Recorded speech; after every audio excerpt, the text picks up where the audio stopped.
அனைவருக்கும் இனிய வணக்கம். இது கதைப்போமா வித் ஆர்கே. நம்ம நாட்டினுடைய சுதந்திரத்துக்கு எத்தனையோ சுதந்திர போராட்ட வீரர்கள் வந்து தங்களுடைய வாழ்க்கையே தியாகம் பண்ணி, இன்ப துன்பங்களை தியாகம் பண்ணி, தன்னுடைய மனைவி குழந்தைகள்னு தியாகம் பண்ணி, அவர்களுடைய இரத்தத்திலும் வேர்வையிலும் கிடைக்கப்பட்டதுதான் இந்த சுதந்திரம்னு சொல்லுவாங்க. இதை பேஸ் பண்ணி பிரபஞ்சன் அவர்கள் ஒரு கதை எழுதியிருப்பார். தியாகி அப்படின்னு ஒரு கதை எழுதியிருப்பார். இந்த தியாகிகளினுடைய என்ன ஓட்டம் எப்படி இருந்திருக்கும், இந்த தியாகிகள் குடும்பத்தை மறந்து நாட்டுக்காக மட்டுமே தன்னை ஏன் அர்ப்பணிச்சுக்கிட்டாங்க, எது அவர்களை நாட்டை நோக்கி இழுத்து சென்றது, அவர்களுடைய வாழ்க்கை சுதந்திரத்திற்கு பின்பு எப்படி இருக்கிறது அப்படின்றத இந்த தியாகின்ற கதையில் பிரபஞ்சன் சொல்லியிருப்பார். ஒரு தாலுகா ஆஃபீஸில் ஒரு 70 வயசு மதிக்கத்தக்க ஒருத்தர் வந்து கதர் வேட்டி கதர் ஜிப்பா போட்டு நின்றுக்கிட்டே இருக்கார். வெயிலில் ரொம்ப நேரமாக நிற்கிறாரு. சாரை பார்க்கணும் நிற்கிறாரு. ஒரு 70 வயசு பெரியவர், உட்கார்றதுக்கு இடம் இல்லை, விறுவிறுக்க நிற்கிறாரு. அங்கே நீங்கள் பார்த்தீங்கன்னா அங்கே பியூன்கிட்ட தான் எல்லாருமே கேட்பாங்க. பியூன்கிட்ட சொல்லி விட்றாரு, சாரை பார்க்கணும் சார், உங்களால் முடிஞ்ச அதாவது சாரை பார்க்கணும் சார். ஒரு கட்டத்தில் இந்த பெரியவர் மேலே பரிதாபப்பட்டு அந்த பியூன் போய் ஆஃபீஸர்கிட்ட சொல்கிறாரு. அந்த ஆஃபீஸர் வர சொல்கிறாரு. கிட்டத்தட்ட ஒரு 3 மணி நேரம் 4 மணி நேரம்க்கு அப்புறம் இந்த பெரியவர் போய் அந்த ஆஃபீஸரை பார்க்குறதுக்காக போகிறாரு. போய் அந்த அறை வந்து பெரிய அறையாக இருக்குது. அங்கே ஒரு ஆஃபீஸர் உட்காந்துருக்காரு. அந்த ஆஃபீஸர் வந்து எப்படி இருக்காருன்னா, நல்லா இன் பண்ணி ஷர்ட் பேண்ட்டெல்லாம் நல்லா இன் பண்ணி மிடுக்காக ஒரு இளைஞராக அப்படி மிடுக்காக உட்காந்துருக்காரு ஒரு ஆஃபீஸர். அவர் முன்னாடி ஒரு 70 வயது மதிக்கத்தக்க கதர் வேட்டியும் கதர் ஜிப்பாவும் கட்டிய பெரியவர் வந்து ஓரமாக நின்று கொண்டு, சார் வணக்கம் சார், சொல்லுங்கள் என்ன வேணும்?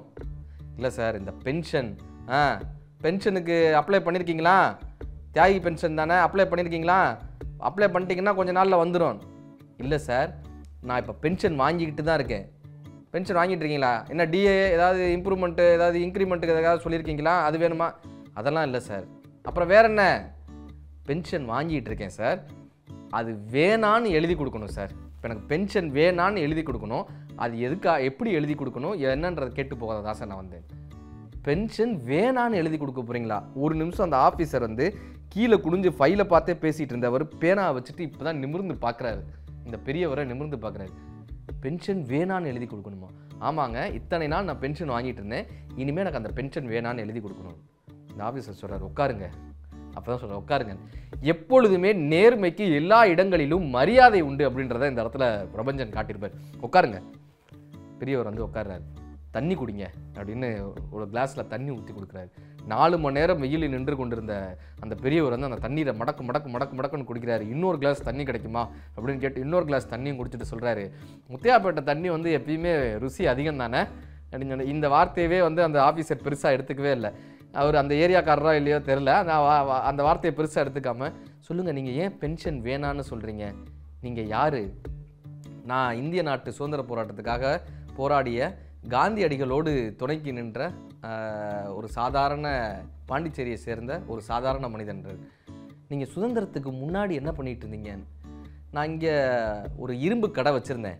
பாண்டிச்சேரியில் நான் ஒரு இரும்பு கடை வச்சுருந்தேன். தினம் வந்து ஒரு 1 லட்ச ரூபாய்க்கு என் கடையில் வியாபாரம் நடக்கும். எப்போ 1900லேயே தினம் எனக்கு ஒரு 1 லட்ச ரூபாய்க்கு வியாபாரம் நடக்கும். நான் சாமான்லாம் வாங்கிட்டு போகிறதுக்கு மெட்ராஸுக்கு தான் நான் போயிட்டு வருவேன். ஏன்னா பாண்டிச்சேரியிலேயே பெரிய இரும்பு கடைனா அது என் கடை தான். நான் இப்படி வந்து ஒரு நாள் இரும்பு சாமான் வாங்குறதுக்காக மெட்ராஸ் போயிருந்தேன். அப்போ மகாத்மா காந்தி வந்து மெரினா பீச்சில் பேசிகிட்டு இருந்தார். அவருடைய பேச்சை கேட்டேன். அந்த பேச்சு என்னை கவர்ந்தது. அந்த நேரம்தான் ஒரு சின்ன இளைஞர் வந்து ஒரு வெள்ளைக்காரனையும் சுட்டு தன்னையும் சுட்டுக்கிட்டான்ற செய்தியை கேள்விப்பட்டேன். இத்தனை பேர் நாட்டுக்காக உழைச்சிட்டு இருக்கும்போது நம்ம இந்த நாட்டுக்காக எதுவுமே பண்ணலையேன்னு தோணுச்சு. காந்தியடிகளுடைய பேச்சை கேட்டேன். அவர் பின்னாடியே நான் போயிட்டேன். அப்படியே அந்நிய துணிகளை எதிர்க்கிறதும், நாட்டுக்காக போராடுறதும், உப்பு சத்தியாகிரகத்தில் ஈடுபடுறதும், வெள்ளையனை எதிர்க்கிறதும் தான் என்னுடைய வாழ்க்கையினுடைய லட்சியமாக கொண்டு நான் அவங்க பின்னாடியே அப்படியே மகாத்மா காந்தி பின்னாடியே போயிட்டேன். அப்படி தான் என்னுடைய சுதந்திர போராட்டத்தினுடைய வேட்கை தொடங்குச்சு. நாங்கள் எல்லாருமே காந்தியினுடைய பேச்சை கைகளில் பச்சை குத்தலை, நெஞ்சில் பச்சை குத்தியிருந்தோம். ஐயா, நீங்கள் இரும்பு கடையும் பார்த்துட்டு சுதந்திரத்துலேயும் ஈடுபட்டிருக்கலாமே, சுதந்திர போராட்டத்துலையும் ஈடுபட்டிருக்கலாமே, உங்களுடைய கடைகளையும் அப்படியே பார்த்துருக்கலாமே அப்படின்னு அந்த அதிகாரி கேட்குறாரு. ஏன்னா இப்போ நம்ம அந்த மாதிரி தான் இருப்போம். ஒரு பிஸ்னஸும் பார்த்துட்டு மற்றபடி நம்மளால் என்ன சேவைகள் செய்ய முடியுமோ, நம்மை பாதிக்காத அளவுக்கு என்ன சேவை செய்ய முடியுமோ அதை செய்வோம். இப்போ வண்டியில் போவோம், எய்த்தாப்பில் ஒருத்தர் லைட்டு போட்டு வந்தாருன்னா லைட் எரியுது சார் அப்படி சொல்லுவோம். இதே யாராவது கீழே விழுந்துட்டாங்கன்னா நம்ம வேலையை விட்டுட்டு அவங்கள காப்பாற்றுவோமானா அது கேள்விக்குறி தானே. அந்த மனநிலையில் இருக்கக்கூடிய அந்த ஆஃபீஸர் கேட்குறாரு, ஏங்க நீங்கள் இந்த இரும்பு கடையும் நடத்திட்டு சுதந்திர போராட்டத்திலையும் ஈடுபட்டிருக்கலாமே, ஏன் கடையை அப்படியே விட்டுட்டு போனீங்க? காந்தியினுடைய பேச்சை கேட்டேங்க, நான் அப்படியே கிளம்பிட்டேன். இதையும் அதையும் பார்த்து 2 மனைவியோட குடும்பம் நடத்த முடியாது இல்லைங்க. நாடு தான் எனக்கு முக்கியம்னு தோணுச்சு. அதனால் நான் அப்படியே காந்தி பின்னாடியே போயிட்டேன். ஒரு மனிதன் வந்து 4 வகையாக தாங்க உயிர் வாழணும். ஒன்று உழைக்கணும், இல்லைன்னா திருடணும், இல்லைன்னா யார்கிட்டையாவது யாசகம் பெறணும், யார்கிட்டையாவது கடன் வாங்கணும். நான் இந்த யாசகமாக தான் இத்தனை நாள் பென்ஷன் வாங்கிட்டு இருந்தேன். இப்போது அது ஒவ்வொரு முறையும் நம்ம செஞ்ச வேலைக்கு கூலி வாங்கிட்டோமோன்னு எனக்கு குத்திக்கிட்டே இருக்கும். நாட்டுக்காக நம்ம செஞ்ச தியாகத்துக்கு கூலி வாங்கிட்டோமோன்னு எனக்கு குத்திக்கிட்டே இருக்கும். அதனால் இப்போ எனக்கு பென்ஷன் வேணான்னு நான் எழுதி கொடுத்துட்டு வந்திருக்கேங்க. இப்போ உடனே அவர் கேட்குறாரு, இப்போ வந்து ஏன் பென்ஷன் வேணான்னு சொல்கிறீங்க? என் பையனுக்கு வேலை கிடச்சிருச்சுங்க. இத்தனை நாள் வந்து ரொம்ப ரொம்ப சிரமப்பட்டுக்கிட்டு இருந்தோம். இப்போ என் பையனுக்கு வேலை கிடச்சிருச்சு, அதனால் எனக்கு பென்ஷன் வேணான்னு எழுதி கொடுக்குறேங்க. அப்படியெல்லாம் இல்லைங்க, பையனுக்கு வேலை கிடச்சாலும் பென்ஷன் வாங்கலாம். நம்ம சட்டத்தில் இடம் இருக்குது, சட்டத்தில் இடம் இருக்குங்க. ஆனால் என்னுடைய மனசாட்சி அதுக்கு ஒத்துக்கலைங்க. நான் செஞ்ச வேலைக்கு கூலி வாங்கக்கூடாதுன்னு நினைக்கிறேன். எனக்கு பென்ஷன் வேணாங்க. இவர் கேட்குறாரு, அப்போ நீங்கள் சுதந்திர போராட்டத்திற்கு பிறகு நாடு சுதந்திரம் அடைஞ்சதுக்கப்புறம் உங்களோடு இருந்த யாருமே உங்களுக்கு உதவிக்கு வரலையா? யார் சொன்னாங்க? இந்த போக்குவரத்து துறை அமைச்சர் இருந்தார்ல, அவர் யார்? என்னுடைய இரும்பு கடையில், பாண்டிச்சேரியிலேயே மிகப்பெரிய இரும்பு கடையாக நான் நடத்திட்டு இருக்கிறப்போ அதில் வேலை பார்த்தவர் தான் இன்றைக்கி போக்குவரத்து துறை அமைச்சர். அவர் என்ன தெரியுமா சொன்னாங்க? சென்னை டு பாண்டிச்சேரி போகிற அந்த ரோட்டில் உனக்கு 4 பஸ்ஸு போட்டு தரேன் சார், நீங்கள் வந்து அதை வச்சு வாழ்க்கையை நடத்திக்கங்கன்னு சொன்னாங்க. நான் வேணான்னு சொல்லிட்டேன். ஏன்னா நம்ம நாட்டுக்காக பண்ண ஒரு தியாகத்திற்கு இன்றைக்குமே கூலி வாங்கக்கூடாதுன்னு நினச்சேன்.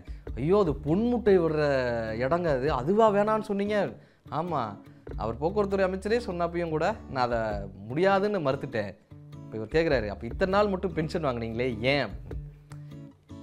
ஏன்னா நான் சுதந்திர போராட்டத்துக்கு காந்தி கூப்பிட்டப்போ அப்படியே கிளம்பி போயிட்டேன்.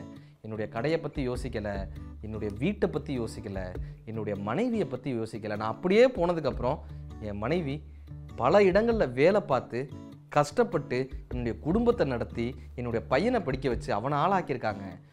என்னைய தியாகின்னு சொன்னாங்கன்னா அவங்கள என்னன்னு சொல்லுவீங்க? என் மனைவி என்னன்னு சொல்லுவீங்கன்னு ஒரு வார்த்தை கேட்பாருங்க. பிரபஞ்சனுடைய உச்சம் இங்கே தான் இருக்குது. பாரதியை நாம் கொண்டாடுகிறோமே, செல்லம்மா பாரதியை நாம் கொண்டாடுகிறோமா? காந்தியை கொண்டாடுகிறோமே, கஸ்தூரிபாய் அம்மையாரை நாம் கொண்டாடுகிறோமான்ற ஒரு கேள்வி எழுதில்ல, அந்த கேள்வியை இந்த இடத்துல அந்த தியாகியினுடைய வார்த்தை மூலமாக பிரபஞ்சன் சொல்லுவார். என்னை தியாகின்னு சொன்னீங்கன்னா என்னுடைய மனைவி என்னன்னு சொல்லுவீங்க? நாங்கள் எல்லாற்றையும் விட்டுட்டு நாட்டுக்காகன்னு போயிட்டோம்.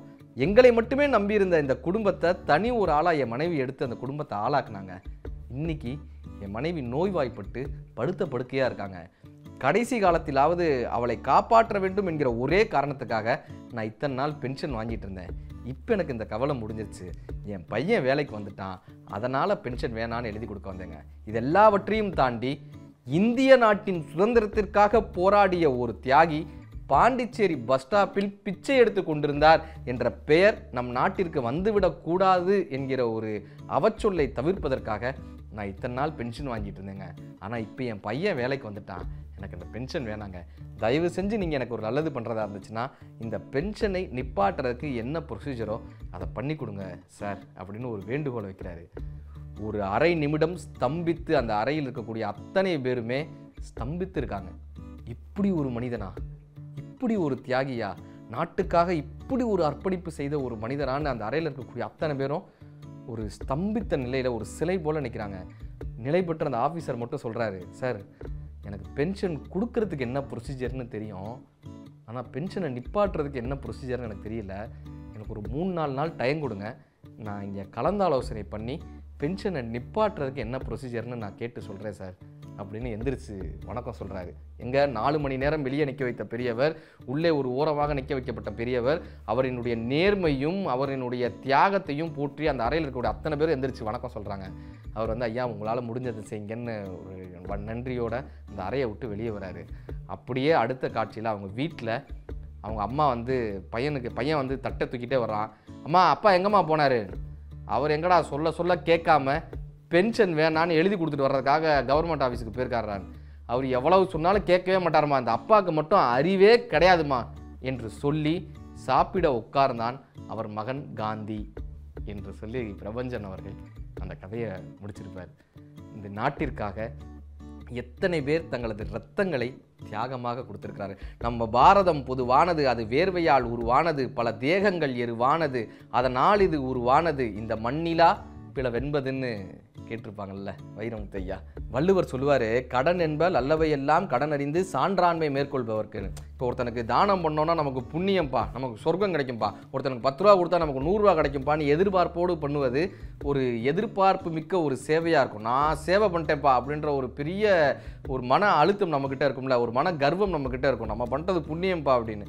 ஆனால் இந்த சான்றோர்களுக்கு என்னவா, நல்ல விஷயங்கள் கூட, சேவைகள் கூட தன்னுடைய கடமை, இது என் கடமைப்பா, இந்த நாட்டில் பிறந்துட்டேன், இந்த நாட்டிற்காக உழைக்க வேண்டியது என்னுடைய கடமை, அதனால் நான் உழைத்தேன், செய்த சேவைக்கு நான் கூலி வாங்க மாட்டேன்னு சொல்லி ஒரு ஆண்மையோடு பென்ஷன் வேணான்னு சொல்லிட்டு வந்தார்ல, அப்படிப்பட்ட பெரியவர்களின் தியாகங்களில் தான் இன்றைக்கு நம்ம வாழ்ந்துகிட்டு இருக்கோன்னு அந்த தியாகின்ற கதையை பிரபஞ்சன் எழுதியிருப்பார். முடிஞ்சால் வாசிச்சு பாருங்க. மீண்டும் இதே போல சுவாரஸ்யமான கதைகளோடு நல்ல சிந்தனைகளோடு உங்களை சந்திக்கும் வரை உங்களிடமிருந்து விடைபெறுவது ஆர்கே. நன்றி, வணக்கம்.